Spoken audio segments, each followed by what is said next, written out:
Assalamualaikum warahmatullahi wabarakatuh. Sebelumnya perkenalkan nama saya Misbah Munir dengan NIM 43040210026. Seperti yang sudah dijelaskan bahwa untuk ATS psikologi kognitif yaitu menjelaskan tentang materi yang makalah yang kita buat, yaitu saya mendapatkan materi tentang sensasi, persepsi, dan atensi. Maka saya akan menjelaskan tentang apa itu sensasi, persepsi, dan atensi. Langsung saja masuk ke materi yang pertama, yaitu sensasi. Baik, kita masuk ke dalam materi yang pertama, yaitu ada sensasi.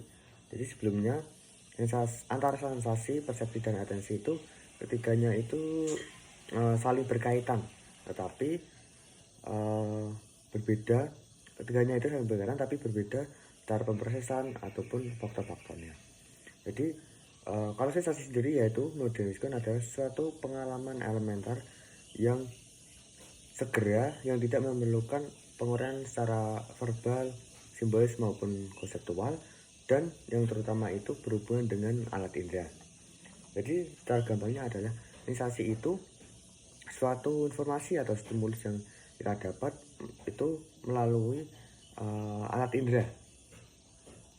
Kalau alat indera itu banyak ya, ada mata, telinga, hidung, mulut, dan lain-lain.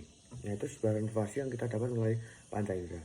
Dan sensasi itu adalah sebuah informasi atau stimulus yang awal kita dapat sebelum masuk ke persepsi atau atensi. Jadi contohnya itu gini, saya melihat mahasiswa berkerudung berjalan di jalan raya. Nah, itu kan kita sebatas melihat aja, belum merepresentasikan sebuah informasi itu. Kita hanya sebatas saya lihat ini gitu, belum masuk ke dalam persepsi maupun atensi. Ini sebatas melihat aja gitu. Dan kenapa kok tadi bisa dikatakan itu sebuah contoh dari sensasi, karena kita melihat sebuah informasi atau sumber itu dengan alat indera gitu. Nah, langsung aja masuk ke dalam materi yang kedua. Nah, kita masuk ke dalam materi yang kedua, yaitu persepsi. Jadi nanti saya akan berikan contoh yang masih berhubungan dengan sensasi, biar mudah untuk dimengerti karena saling berkaitan. Jadi persepsi sendiri itu ada proses akhir dari pengamatan yang diawali dengan proses penginderaan, yaitu proses diterimanya stimulus oleh alat indera. Jadi kan ini penjelasan masih sama ya dengan sensasi, yaitu sebuah stimulus atau sebuah informasi itu ya kita terima aja hanya sebatas alat indera, belum masuk ke dalam proses yang lebih lanjut. Kemudian individu itu ada perhatian, lalu diteruskanlah ke dalam otak. Nah, kemudian individu itu menyadari sesuatu yang diterimanya itu, nah itu yang dinamakan dengan persepsi. Jadi bedanya antara sensasi dan persepsi itu, kalau sensasi itu hanya sebatas suatu stimulus itu hanya sebatas kita terima aja gitu, belum diputuskan ke dalam lebih lanjut.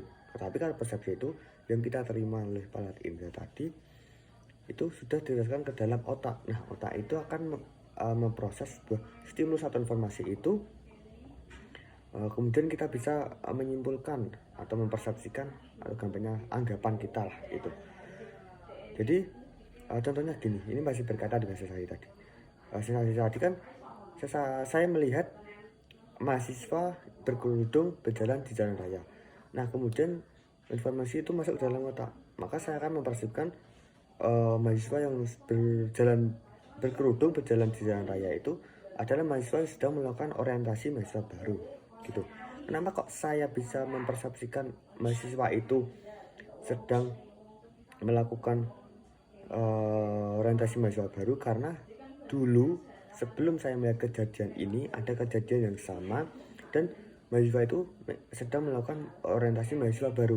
Maka ketika saya melihat lagi, yaitu ini kita melihat lagi, maka saya memperhatikan hal yang sama karena itu kejadian yang sama, yaitu ada mahasiswa yang berkerudung, misalnya berkerudung di jalan raya. Maka saya akan menganggap bahwa itu mahasiswa yang sedang melakukan orientasi mahasiswa baru. Jadi persepsi itu berhubungan dengan pengalaman masa lalu juga gitu. Tetapi persepsi ini juga bisa benar dan bisa juga salah gitu. Nah, masuklah ke materi yang ketiga langsung, yaitu ada atensi. Selanjutnya kita masuk ke dalam materi yang ketiga, yaitu ada atensi. Di atensi sendiri ada sumber daya yang berharga, di mana kita itu akan mengacu pada sebuah proses kognitif yang menyeleksi informasi penting dari dunia sekeliling kita, sehingga otak kita itu tidak akan dipenuhi dengan informasi yang tidak terbatas jumlahnya. Nah, penjelasan ini kan masih belibet ya, jadi saya jelaskan sendiri. Gampangnya adalah atensi itu sebuah stimulus atau informasi dari sekian banyak objek yang menarik, tapi kita tertuju pada satu objek yang paling menonjol gitu. Jadi kalau contohnya gampangnya gini, kan itu dari sebuah objek yang banyak kita hanya tertarik pada yang menonjolnya. Kita contohkan yang masih berhubungan dengan tadi. Saya melihat mahasiswa yang berjalan di jalan raya. Saya melihat mahasiswa yang berkerudung berjalan di jalan raya. Nah, dari sekian banyak mahasiswa yang menarik, yaitu yang berkerudung itu, ada satu objek yang paling menonjol, yaitu mahasiswa yang tidak berkerudung. Jadi semua itu berkerudung, tapi ada mahasiswa yang tidak berkerudung.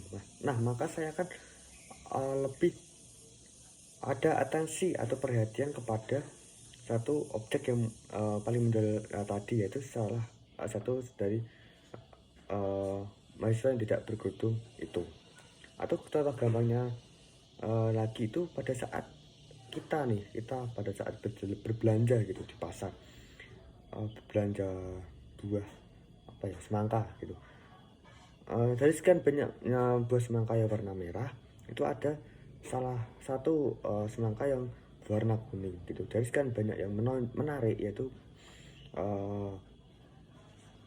semangka yang berwarna merah, ada satu semangka yang berwarna kuning, yaitu paling menonjol. Jadi gampangnya gitu. Atensi itu ya kita melihat karena dia itu paling menonjol atau berbeda dengan yang lain.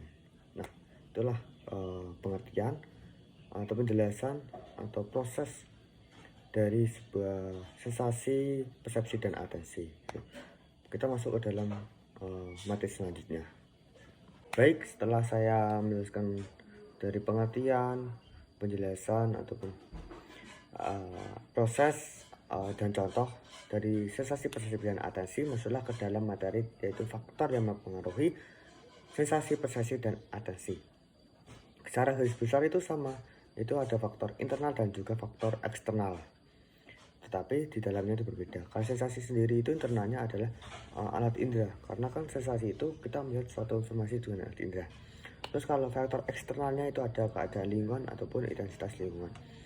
Nah, contohnya ya pada saat kita menerima sebuah stimulus dari suara gitu ya, dari pendengaran, terdengar maupun tidak terdengar itu akan mempengaruhi sensasi. Pada saat kita melihat sebuah objek atau stimulus itu dari mata, terlihat atau tidak jelas atau tidak terlihat, itu akan mempengaruhi sensasi kita. Kalau persepsi sendiri, faktor internalnya itu faktor psikologis, kepribadian, dan juga bisa watak. Kalau faktor eksternalnya yaitu latar belakang ataupun informasi yang ditangkap gitu. Contohnya tadi ada mahasiswa yang berjalan di jalan, berkerudung jalan raya. Karena saya dulu pernah melihat hal yang sama, ada mahasiswa yang berkerudung jalan raya, itu adalah mahasiswa yang sedang melakukan orientasi mahasiswa baru. Maka pada saat saya melihat lagi, maka saya akan memposisikan hal itu sama, yaitu mahasiswa yang sedang melakukan orientasi mahasiswa baru gitu. Dan atensi sendiri itu kalau internalnya adalah usia, itu bisa usia, jenis kelamin, kepribadian, terus cara berpikir gitu. Terus kalau eksternalnya itu ada intensitas lingkungan. Jadi atensi itu, intensitas lingkungan itu mempengaruhi satu sensasi.